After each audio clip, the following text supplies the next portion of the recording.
Hi everyone, welcome to another episode of the Best Real Estate Investing Advice Ever show. We are doing this via Facebook Live like we do every week.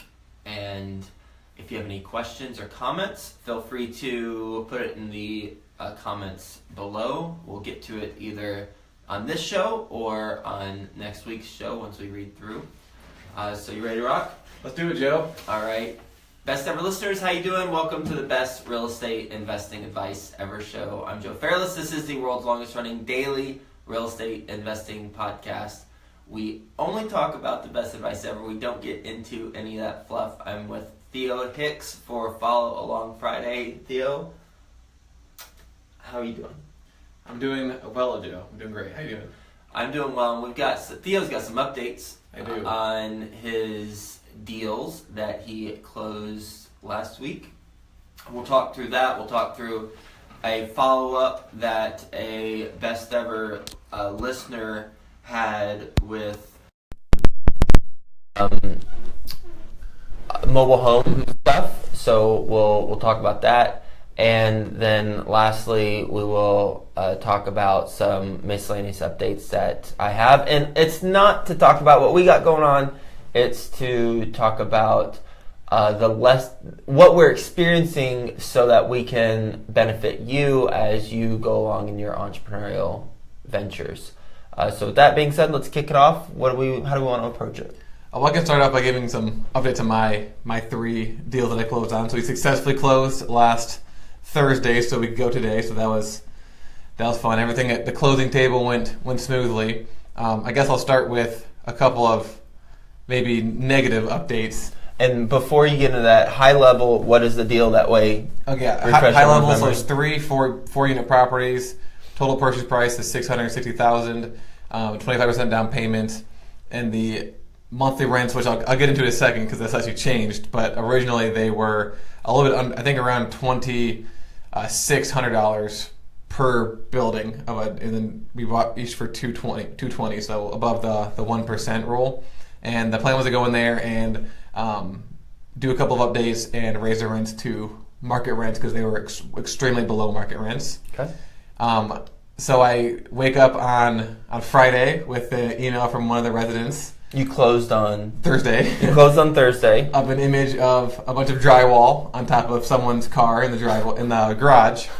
And so that's going to be our first improvement to the property is fixing the drywall in the garage, which was broken and needed to be repaired anyways. So I guess this incident will expedite that process. And so I was over there this morning with a plumber because we needed to look at some of the pipes because the reason why it fell down is because there was some leaky pipes. So we're going to do some repairs there. So that was exciting to take advantage of. But a positive thing was how much is that going to cost, and what do you do in that scenario when you get the text?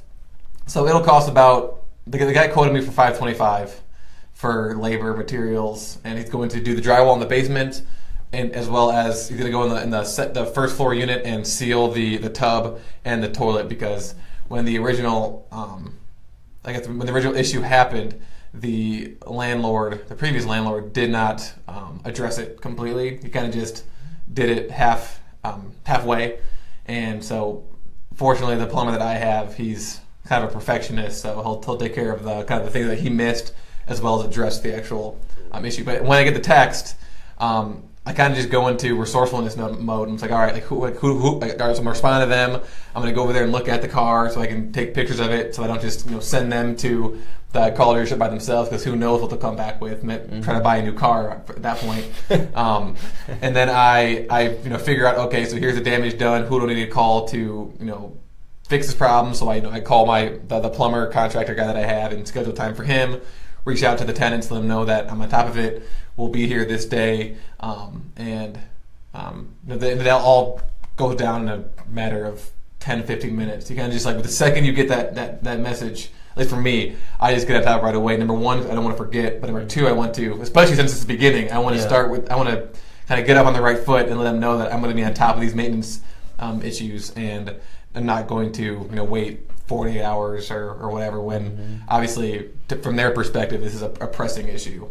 How long did it take for the plumber to get out there? You got the text Friday morning. Yeah, so it actually took a week for the plumber to get out there, and so he didn't come until this Thursday, or on today, Thursday.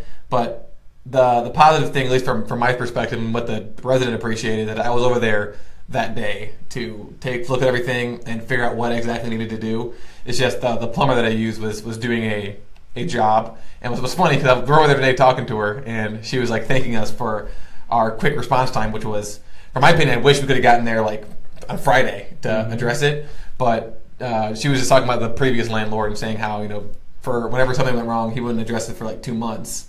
And so I don't want to be, a month or whatever. I want to do as quickly as possible. But it was just interesting to hear from her perspective and what her expectations were, and that we exceeded them from her perspective and not necessarily from mine. And how'd you find the plumber?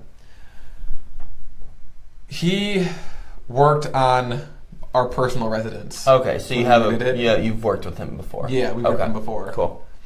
Okay. So that's kind of the negative side, so to speak. But good news, and we kind of talked about this before, about how the rents were below market value. This is kind of good news, kind of bad news, but just because it's frustrating.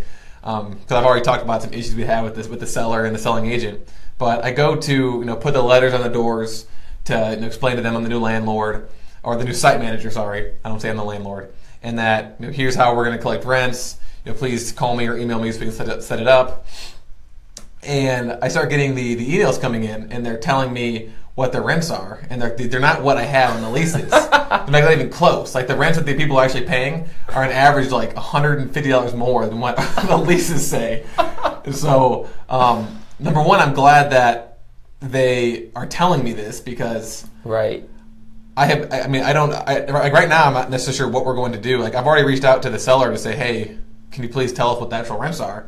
My strategy for now is whenever I'm reaching out to them, I just say, can you please confirm your rent for me? And they'll $3. Yeah, seriously. And every single time they're telling me like a number that's like $100 higher than what our lease says. I'm just like, what is going on? During due diligence, did you ask for the bank statements to match up that to the reported income? We had the bank statements, and they didn't match. The bank statements were higher, and I didn't even think as to why until now. I mean, it's definitely I guess we'll call it a rookie mistake. But I remember we're at the closing table and we're looking at the bank statements, and we're just like, these numbers don't match the lease, because obviously they gave us a prorated rents for last month, and they were way higher than what the leases would have said based off of the number of days it was prorated. And at the time I was like, oh, that's cool, like, we get more money. And then now it's coming in like, oh, okay, the reason it's happening is because the guy either didn't update the leases, or he just didn't update the leases. I mean, there's one that they said that the lease that they paid $450, and so we were going to go in there and like raise the rent to $600, and then we assume that they were going to want to leave because it's such a huge increase. And when she calls me, she tells me she's paying $600 a month. Oh my gosh, what a difference! What a huge difference in rents. Yeah. So hopefully that covers the plumbing issue for this month. I think it will. It sounds like you got 12 units. That's for all the units. Wow. So, I mean, that could 11 be units, because one of them's vacant. That could be $1,100 a month. I know. So that's exciting. That is exciting. And then we rented out the one bedroom that was vacant right away, and we got so many responses. We got I think we did like 10 showings. And we posted on Sunday, and we rented the one bedroom out for $675, which is, again, the market is like $625, and we were getting $600 for the other ones. So now we know that, hey, we can get $675 for these one bedroom units. Wow, let's just do some math real quick. I think, let's see. So 1,100. Let's see, 1,100. You probably already done this. Times 12 months. That's 13,200. What's the market cap rate over there? Well, I think it's about eight. I think it's 8. Yeah. All right. Divided by 8. That's a increased value. So I take 1,100 times 12 divided by an 8 cap. That's $165,000. Yeah, for all 3 properties. So across, yeah. So yeah, 165,000. Just randomly with that completely unexpected. How much did you buy it for? 220. No, all in. 620. 660. 660. Is that a 25% increase in value? Yeah. Did I do that right? Wow. Well, so that's fun. Happy holidays to you. I know. Very, very unexpected. Santa came early. Well, congratulations. That's great. So yeah, so those are the. I mean, it's interesting because this past week it's literally felt like it's been a month because there's so much. There's so much action. Like I've been going to the property every single day. I went there and did some landscaping stuff and just the. I was talking to Marcel about it this morning. And I was like, the added responsibility, like for some people it might be stressful or annoying or fearful, but for me it's like exciting. Like it's like novel, it's new, it's like a challenge. So it feels kind of like, maybe like a sport or like a game or like, I wouldn't say gambling because gambling is kind of out of your control, but it feels good. Yeah, you're in it. You're in the action. Yeah. So what percent down did you do? We did 25% down. And you just increased value 25%. You could do a cash out refinance right now. Funny, that was our down payment with that increase. Really? Yeah, you could do a cash out refinance right now. I know. No, I mean, obviously you wouldn't, but it depends on the loan terms. But in theory, if this holds up, you've just got all the money that you put down in increased value, and you haven't lifted a finger. So you could, in theory, take that cash out and then put it towards something else and have $0 in these 3 properties. Yeah, we plan on doing a cash out refinance, and I think in the calculator it was like 1.6 years, so a year and a half, but that might change now based off of this. So you bought these 3 properties based on the old numbers, and the seller never said, "Oh, by the way, they've increased substantially, so I want more money." So we bought the property on, I believe, so what the rents actually are per month, I think, is $2,700, and that's not including the new tenant. We'll take that one out for now. And we underwrote the deal around $2,400. I think an increase of $300 per building, so that'd be $9,000, not $11,000, so or $900. Sorry, yeah, $900 more per month is what we got now versus what we underwrote the deals at. And no, the sellers didn't. I mean, I've talked to a couple of the residents, and it seems like the previous landlords might have been absentee. I know they lived in the area, but I don't think they were there a lot, and I don't think they addressed a lot of maintenance. So I know, and I plan on this going into it, that the first year we're going to have a lot of these small little things like $500 here, $100 here, just to get the properties in working condition. And one of the properties that we got, again, there was actually 5 there are 5 total properties for sale, and the one that we didn't want to get is the one that was available. But based off the other 2 being in very, very good condition, we figured that there would be no issues there, and so we could take the maintenance costs from there to address the maintenance issues that we know will occur at this property. But these increases in rent just kind of changes all of that. We're going to begin to use those increases to pay for essentially everything now. Good stuff. So yeah. Congrats. A lot of action, a lot of stuff going on in the beginning, especially in the beginning. I think I'm assuming the takeover period is going to be the majority of the work. Because at the same time, we've got all these maintenance issues trying to get in touch with all tenants, haven't paid us rent. We've got to make it minute we needed to fill. So when things calm down, hopefully it's just I go over there and mow the lawn once a week and trim bushes, and whenever they reach out with issues, I'll get right on top of it. Cool, nice work. So what about from your perspective? Anything new going on? We're in due diligence of our 244 unit property in Dallas. That is going well. Just doing unit walkthroughs and getting the right inspectors on site. Let's see. Frank, my business partner, is actually in Dallas right now, looking at our portfolio. Just one of us is in Dallas on average every 40 days or something. And I was there 2-3 weeks ago, and he's there now, just to look at our stuff. And in this case, it coincides with the inspections, and then also looking at new opportunities. Best Ever Conference is coming. We are doing it again. So this will be in Denver, Colorado. The website's not up yet, and things aren't updated for the website, obviously. But it will be in Denver in February. Okay. Or late January, early February, late January. More details to come. That's a conference where we had 5-star feedback from everyone who attended. You were there. That was an amazing conference. High quality group of attendees, and we're going to do it even better this year. Once that is up, then I will let everyone know, and then you can go get an early bird ticket so that you get the best value. Let's see.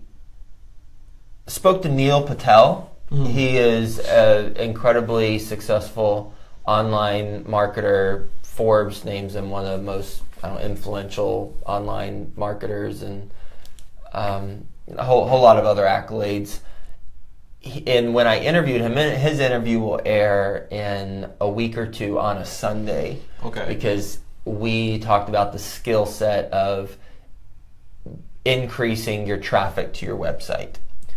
And I won't give too many spoiler alerts, but one insight that I got from that conversation is if you have less than 10,000 unique visitors a month, then you should not be focused on optimizing conversion. You should be focused on driving traffic. And if you have more than 10,000 unique visitors a month, then you should be focused on optimizing the conversions.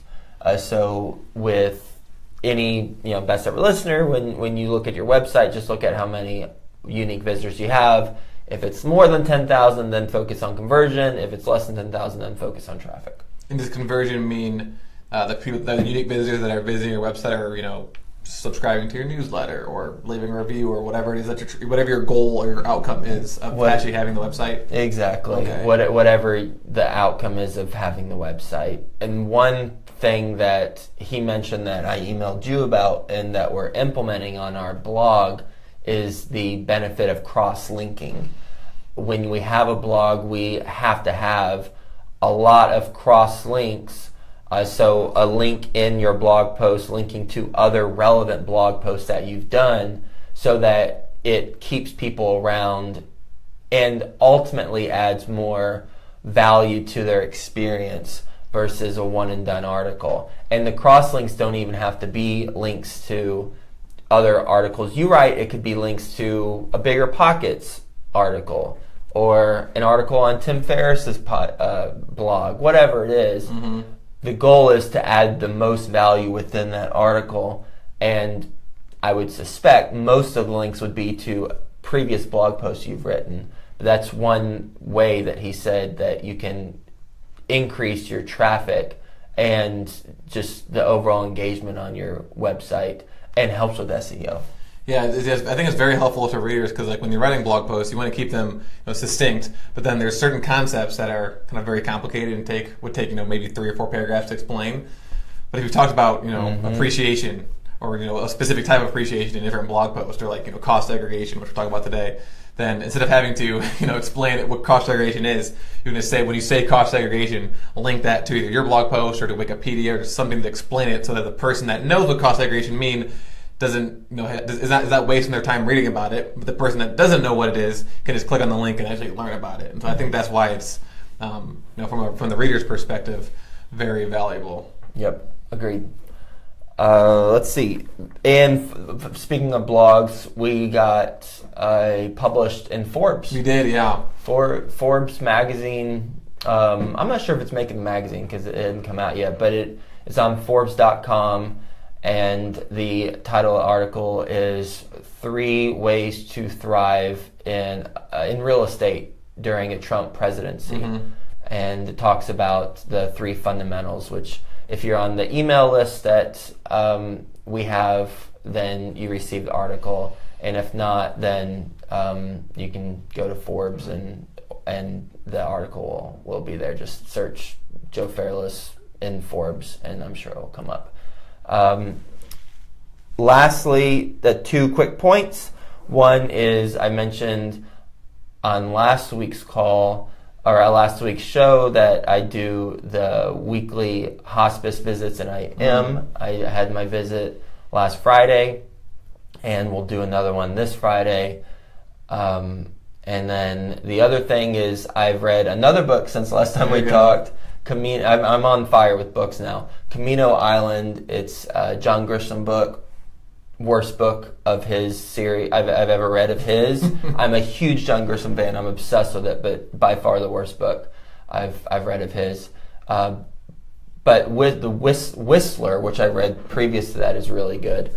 And I'm reading Ninja Selling, which I highly recommend. It was referred to me by a guest, Brandon Nelson, and his episode hasn't aired yet. But he told me, and the best ever listeners, once you hear it in a month or so when the episode airs, about a Ninja Selling, and it reminds me of a condensed version of Unleash the Power Within by Tony Robbins. He talks about neuro-linguistic programming. He talks about how you create value, and he talks about getting your mind right, doing gratitude, all sorts of stuff. It's like a Cliff Notes version of Unleash the Power Within. I'm not done with it. I'm about a third of the way through, but I've read enough to know that it's a book I'd highly recommend. Ninja Selling, okay. Ninja Selling. Awesome. So let's move on. So last week we talked about the pros and cons of mobile park investing, and we didn't have, and we were touching on depreciation, and we wanted to kind of dig deeper into that, and we reached out to an accountant who has an understanding of obviously depreciation and how accounting works. Coleman, so thank you for responding to us. And what he said in regards to mobile home park depreciation, I'm just going to read his message if you can talk about it. And just for context, during the last show, we said pros and cons of apartment investing versus, I call it mobile home, but you call it mobile. I don't know. Who the hell knows what's right? You're probably right. During mobile home investing, pros and cons, we listed it out, and we stumbled on the tax benefits, if there are any, and had a listener reach out and say, yes, there are, you should talk to so-and-so. Well, we just talked to an accountant, or Theo talked to an accountant, and here's what the accountant said. So it says a mobile home and an apartment building are both depreciated over 27.5 years as residential real estate. The main difference comes from how you allocate your purchase price between land improvements, and the building. So typically when you buy an apartment, you allocate a percentage to land, and the rest you allocate to the building and depreciate that over 27.5 years. You can have a cost segregation study performed there from where an engineer will break out the property into all its various depreciable lives, which will allow you to accelerate depreciation.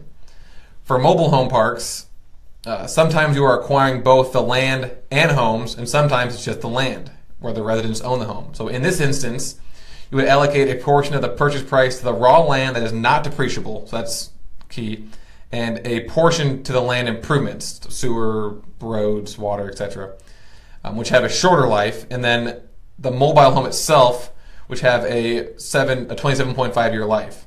So he would say both ways it would probably be best to have a cost segregation study done to make sure it is allocated correctly. But it sounds like mobile home investors haven't had an issue with allocating price to the land improvements. And just for reference, if you're listening to this or watching this, we're going to put a link to a blog post about what cost segregation is. He kind of explained it here a little bit, but just for more details if you want to know. So high level, mobile home, the actual mobile home is depreciable on the same schedule as an apartment building, but you probably, I don't think, would get the same level of depreciation since the mobile home takes up less of the land in terms of dollar amount than the compared to apartment building. And talk to your accountant, not us, about this. Exactly. That's the real takeaway. Talk to your accountant, not us. I've never bought a mobile home. Don't plan on it. All right, let's keep rolling. Okay, so we have a question from a listener, and this actually kind of coincides with what I was talking about earlier about kind of stumbling through collecting rent when you're taking over a property. But so this is Kyle, and he's trying to do his first deal, which is a 14-unit complex. And he says, the complex is solid cash flowing. It's a mom and pop property, and one of the things I haven't quite figured out with the property manager yet is how we will collect rent. This is a C-class property. I did not see a single computer in our walkthrough, so paying online is out of the question. From talking to the owner, a few of them don't have bank accounts. The current owner literally drives up there to collect cash payments and hands them a receipt. One of the great things about this property is that over half the tenants have been there longer than 3 years, and with another 4 to 5 tenants having been there for 10 plus years. So I don't want to disrupt this longevity too much. Our plan over time is to slowly change this setup with the new leases. Good idea. One thing to note is there are not any 7-Elevens around, so they are unable to pay cash at 7-Eleven through Appfolio. There's Quick Trip in walking distance, and then a Bank of America not too far from the property either.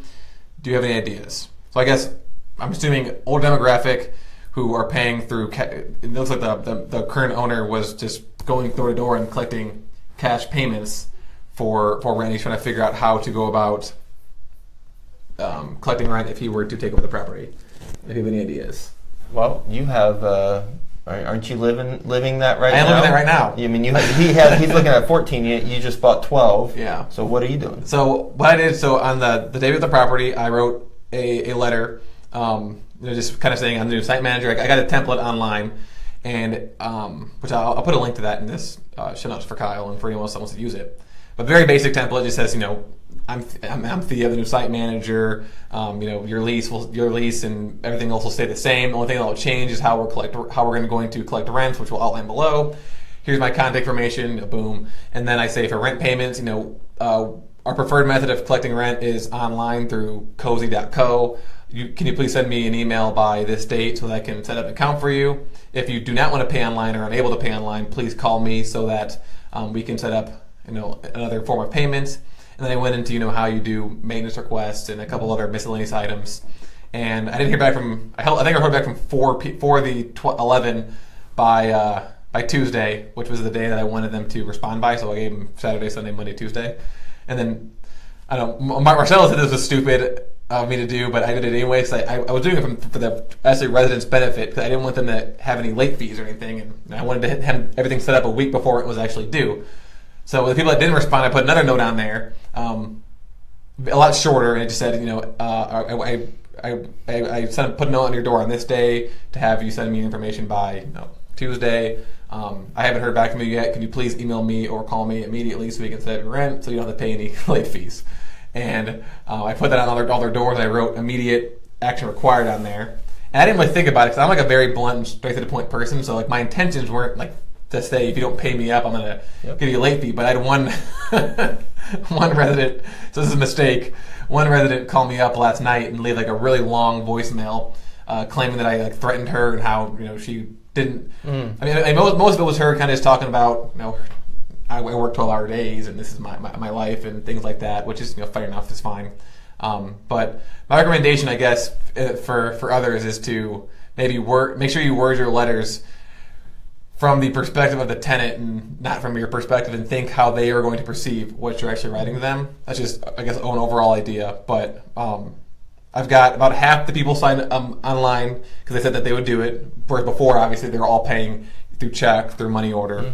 And the other half are going to pay through check. And I went to the post office instead of a P.O. box because I don't want them mailing it to my house. And so I gave them the P.O. box address, and one half will pay online, the other half will pay through the P.O. box, and then as we bring in new tenants, there's going to be a requirement that they do the cozy.co. Because we can't force the existing tenants to do really. I mean, because in the lease, their leases doesn't say that. And so, again, I guess succinctly, cozy.co will allow you to do automated rent payments where they can use a credit card, a debit card, or a bank account. And then for people that don't have emails or don't have the internet, I would just I create a P.O. box at your local post office, and then have them send their rent checks there. And in addition to that, mailing process, have them have a receipt at the post office that it was mailed that way, and have them send that to you every month via text or email. Well, I don't know if they have email, who knows, but they have a phone, I would think, so via text, if you want to get in the weeds like this, which if I had 12 units I probably would, just to make sure things are set up, and then maybe later don't have them text you, but have them do a receipt that shows they mailed it to the P.O. box, which literally, if it's the post office next door, or if it's the post office near them, they're literally just handing it to them, and that person's just walking around the corner and inserting it in the post. Actually, I should have done that. I should have set the P.O. box up right next to the apartment, the building, because then they would have just probably gone to that actual place. I didn't mind, and just right around the corner of me. Yeah. Something else that I was thinking of too that's smart, because I was trying to figure out what we were going to do, because with online we'll know when they submitted it, but in the lease it says that it needs to be dated, like technically dated by the 3rd, because in the lease they have until the 3rd to pay the rent. And I was wondering if someone could just go in there on the 5th and just write the 3rd and then submit the check, and we'd have no idea. But if you do it through what you just said, if we have them do a receipt, then it'll say the date on the receipt. And I think if we start having issues with late rent this month, well, that's exactly what we're going to do. We're going to do the receipts. Yeah, or not receiving it at all. It got lost in the mail.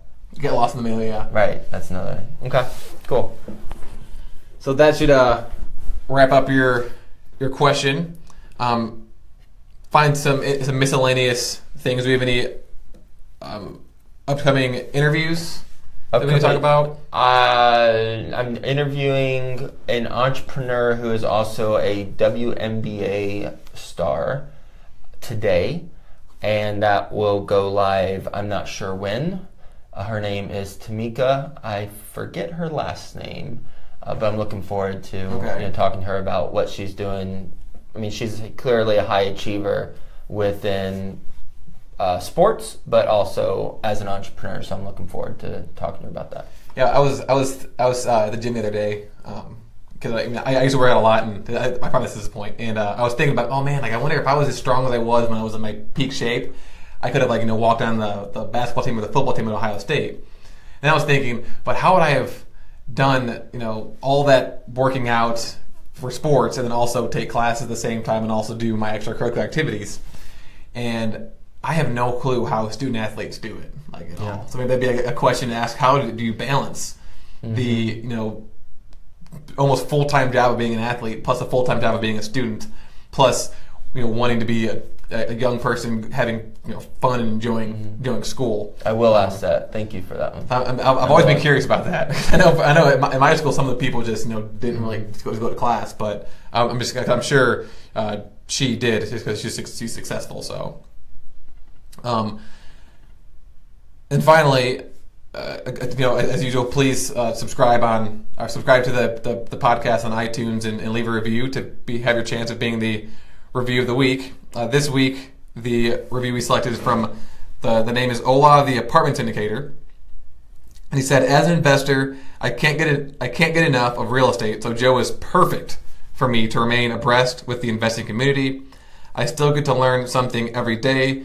Keep doing what you're doing. Love it." And I can say the same thing. I obviously read the transcripts or do the listen to the podcast every single day too, and every single time there's something new that you learn. Oh, okay, I didn't even think about that whatsoever. It's kind of similar to these conversations. I got all these different things going on, and you're just like, oh yeah, you just get a receipt, and oh yeah, how did I think about that? So well, I learned the receipt thing from Linda Liberatore, Secure Pay One, the sponsor of this episode, when I interviewed her about this. It's just knowledge sharing, and information is out there. It's so easy to get information, but it's not as easy to get the right information. And that's the whole point behind this podcast is, the no fluff, best real estate investing advice ever, and then try and narrow in on the best insights. And that's what, we attempt to do with the show. And then on these episodes, kind of share that and share them with you. So And that episode hasn't aired yet. That's why you hadn't heard about that. Okay. Yeah, with Linda. That's why. So, all right. Well, enjoyed this episode. Hope you did too. Best ever listeners. Hope you have a best ever weekend. And we'll talk to you tomorrow.